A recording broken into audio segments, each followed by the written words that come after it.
Hello, and welcome to If God Had a Podcast.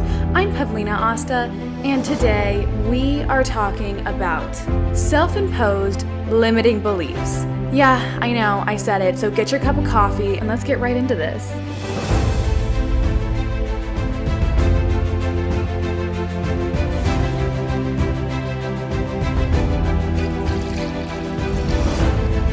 Okay, now that I have my coffee, because Lord knows we're gonna need it, we're talking about self-imposed limiting beliefs.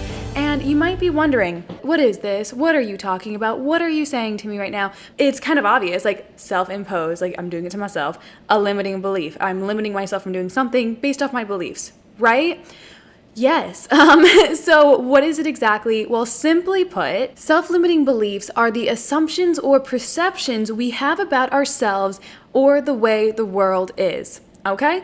These beliefs hold us back. These beliefs, if they're not changed, can lead to things like depression because you're not going for it. You're not achieving your goals. And that is like not cute, okay? We hate that. We don't like that whatsoever because then you're just going to be regretting and like you're not going to be happy and it's just going to suck. So I personally love to understand the psychology behind why we are the way we are, what happened to us. Oh my God. That we brought these limiting beliefs from our childhood into adulthood and they're still haunting us, really. Like that's really what it is, okay? So they're, like most things, they're formed in our early childhood. Do you ever just you're just not able to talk? That happens. They're formed in our early childhood and our brains, they pick up on patterns because we're constantly processing information about the world around us, especially when we're kids, okay? Like the age of 0 to 7 is when we're picking up the most information. We are watching our parents, we're watching the people around us, and we are just absorbing like little sponges, and a lot of things are formed during that time. And this is how our beliefs are formed, right? Is by everything that's going on around us. And limiting beliefs are, they're an accumulation of negative ideas, thoughts, beliefs, and they've built up over our entire lives. And they most likely, like I said, all those people around you, right? Which is why the people around you, like your top closest friends, that saying where it's like you are who you surround yourself, whatever that quote is, then that is why it's so important, is because whoever's around you, whether it's intentionally or unintentionally, they form our thoughts about ourselves. They form the beliefs that we have about the way the world is and the way that we see ourselves even. And the core beliefs, that are formed when we're young children are very, very powerful. It's kind of like habits that you start doing when you're a kid, or, when you go back home and you always have a piece of cake, like certain habits that are formed. Well, the core beliefs that are formed when we're kids are so powerful because we often cling to them. Old habits die hard. Well, old beliefs die hard too, okay? And if something happens in our childhood where, a belief is formed, it's often something that's going to stick around for quite some time. But you know what? Beliefs aren't facts. They may or may not be true or helpful, but they still dictate the way we behave in life.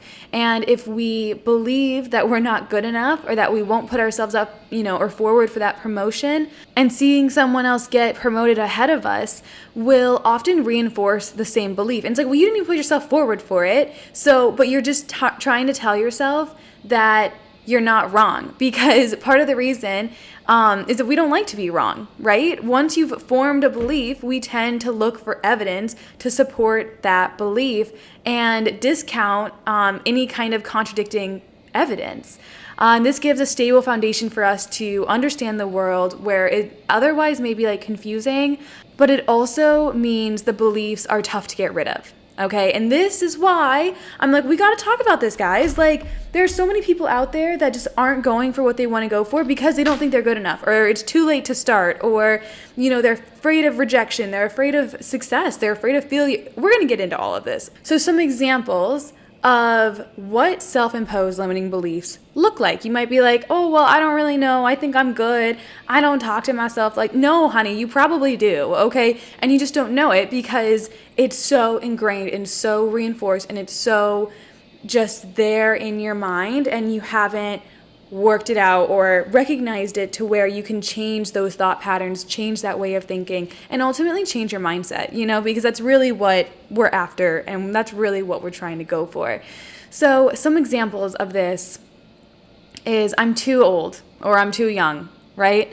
And, there could be some hint of truth in that. Like, it's Olympic time. Whenever it's time for the Olympics, I always wish that I just pursued gymnastics a little bit more, a lot more, actually. And I just went to the Olympics. You know what I mean? Like, why didn't I try a little bit harder? Why didn't I like gymnastics enough to want to go to the Olympic level? It's just like, and now I'm like, oh, I'm too old.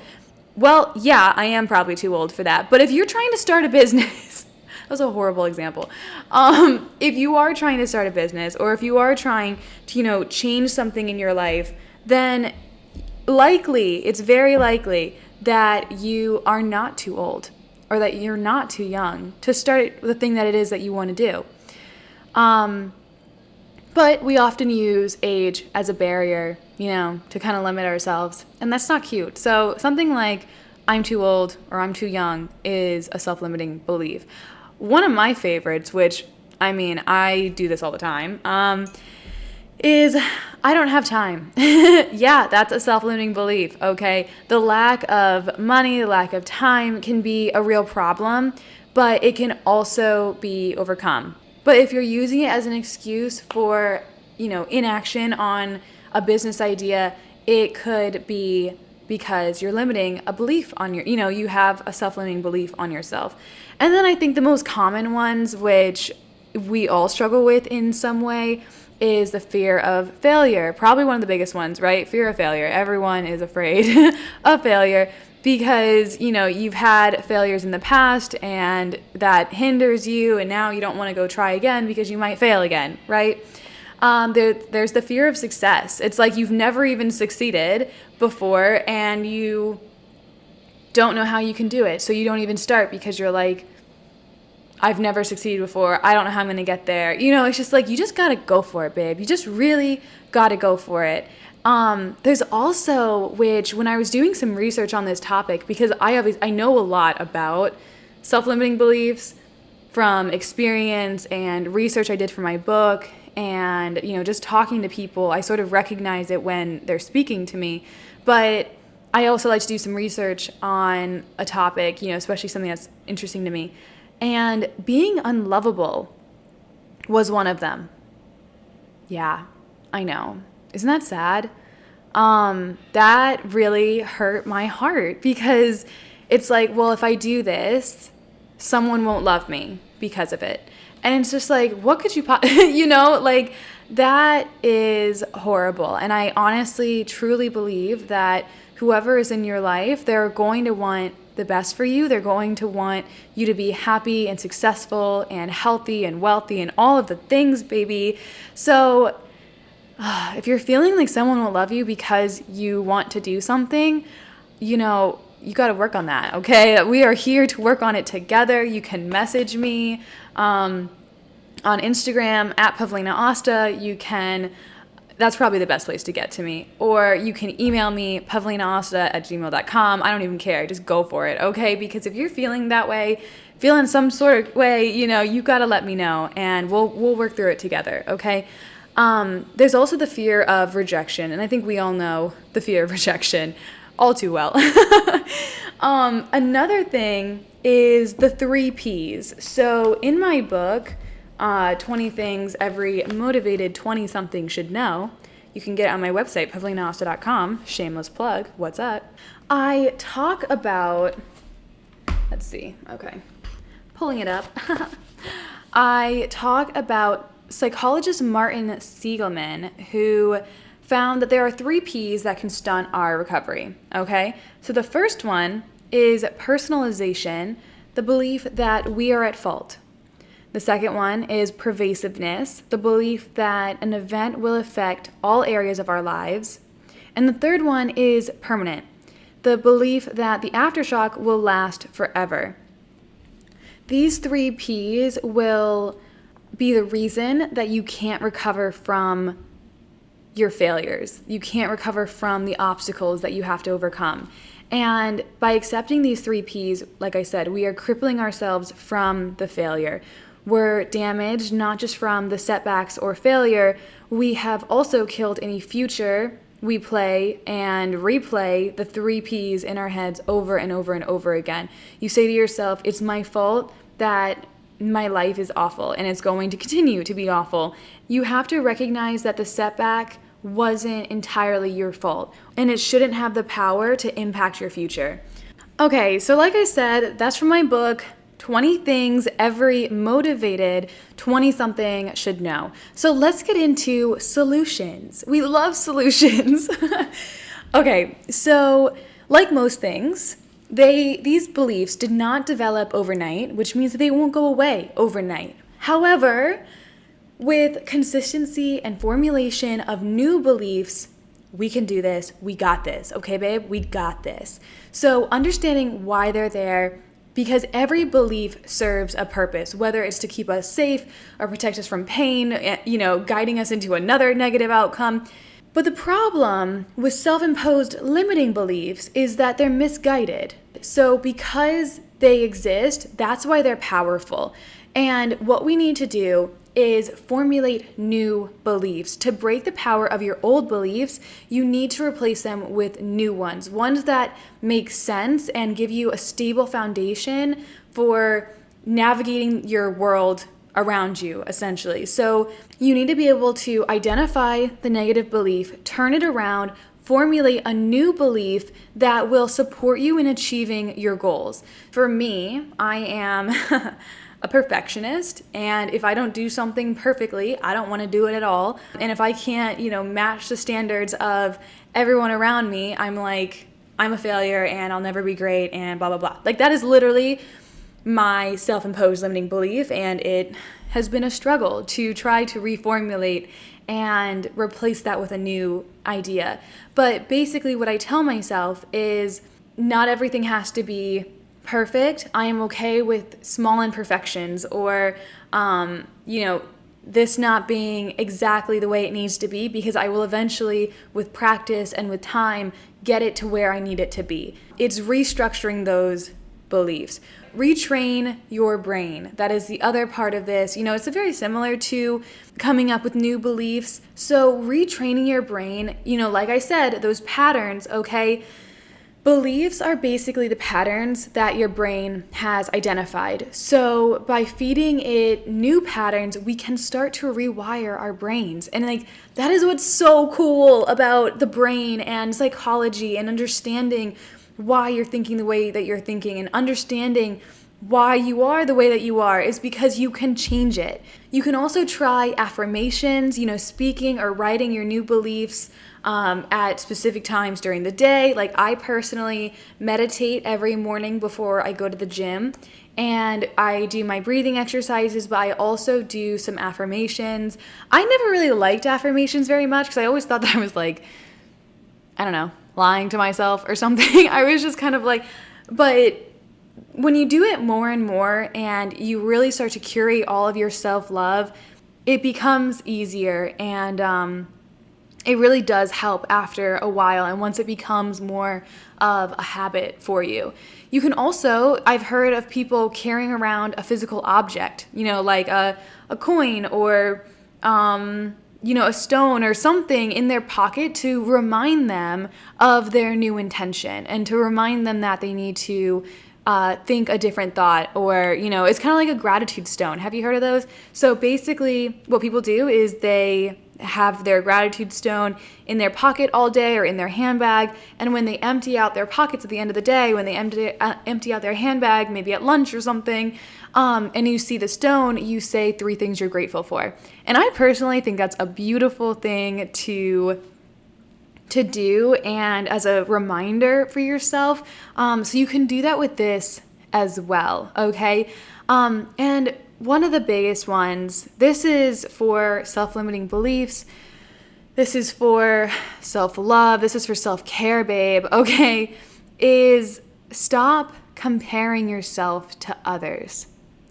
When you're comparing yourself to others, you're putting so many self-limiting beliefs on yourself because you're dissatisfied with what you've done compared to others, and they're doing it better than you.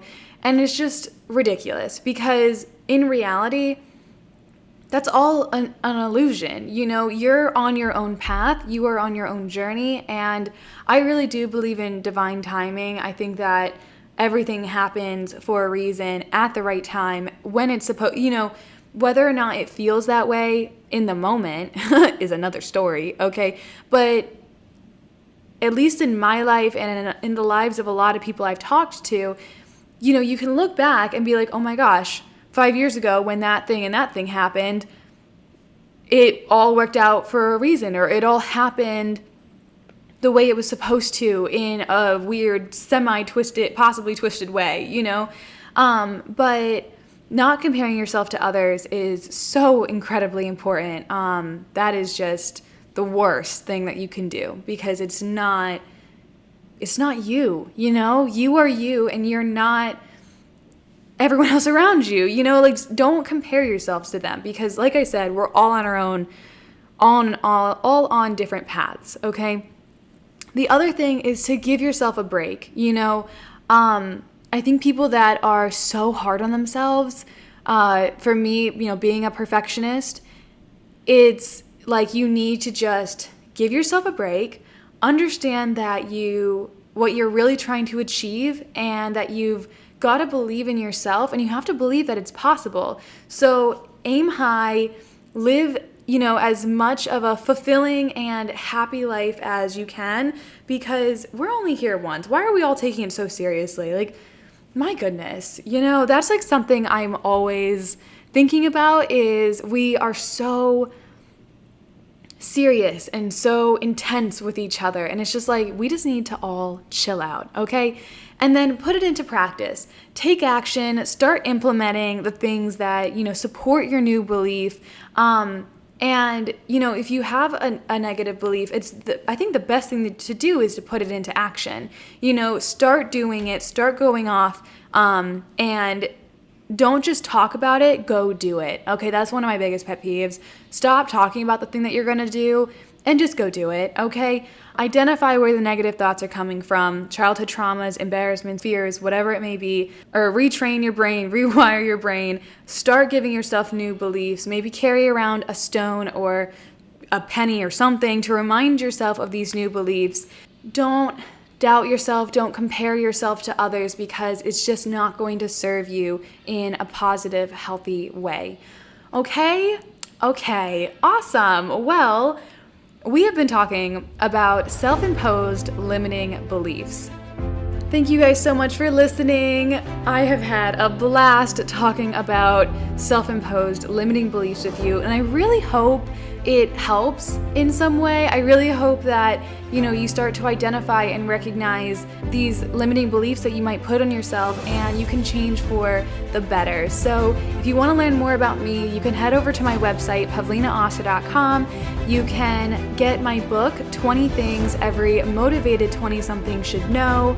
And you can connect with me on Facebook or Instagram. Those are usually my two preferred methods of social media. At Pavlina Osta. You can also connect with me on my email, pavlinaosta@gmail.com. I'd love to hear from you. I would love to help you in any way that I can. And, hopefully we can get through this together. So go out, have a great day, you do your thing, and be sure to be a better you for a better us.